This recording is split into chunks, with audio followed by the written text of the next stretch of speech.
ज्ञान र अध्ययनको सुन्दर केन्द्र हो त्रिभुवन युनिभर्सिटीको सेन्ट्रल लाइब्रेरी। यहाँ आउने हरेक विद्यार्थी आफ्नो सपना, लक्ष्य र भविष्यलाई अझ उज्यालो बनाउने आशा लिएर प्रवेश गर्दछन्। ओके, यो मेरो फोटो केवल सम्झना मात्र होइन, यो मेरो अध्ययन यात्राको महत्त्वपूर्ण चेड हो। यही पुस्तकालयको वातावरणले मलाई बारम्बार प्रेरणा दिन्छ। कहिलेकाहीँ अध्ययन कठिन लागे पनि यहाँको शान्त वातावरण, पुस्तकहरूको सुगन्ध र मेहनत गरिरहेका साथीहरूलाई देख्दा फेरि ऊर्जा मिल्छ।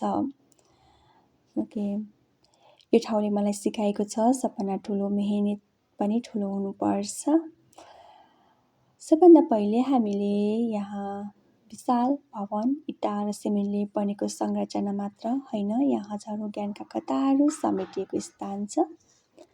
अब हामी प्रवेशद्वार हुँदै भित्र प्रवेश गर्दछौँ।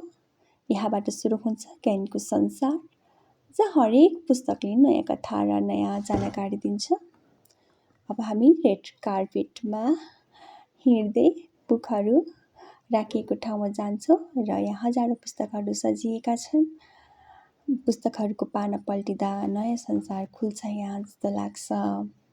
अब हामी फर्याङ स्टेयर हुँदै माथिल्लो फर्स्ट फ्लोरमा आइसकेका छौँ। अब यहाँ हामीले देख्न सकिन्छ टेबल र विद्यार्थीसँगै त्यो नोट तयार गरिरहेका र आफ्नो भविष्यका लागि मेहनत गरिरहेका पलहरू देख्न सकिन्छ।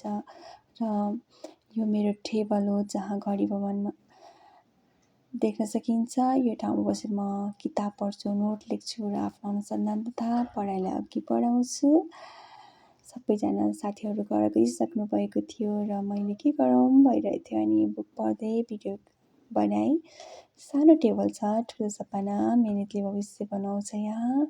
यसरी त्रिभुवन युनिभर्सिटी केन्द्रीय पुस्तकालयमा केवल पुस्तकहरूको सङ्ग्रह मात्र होइन, यो प्रेरणा, ज्ञान र हजारौँ सपनाहरूको जन्मिने स्थान हो। ओके, यो बुक हजुरहरूको लागि पढ्नुहोला। तपाईँको दिनहरू कस्तो गइरहेको छ? This is my day. Okay, thank you guys.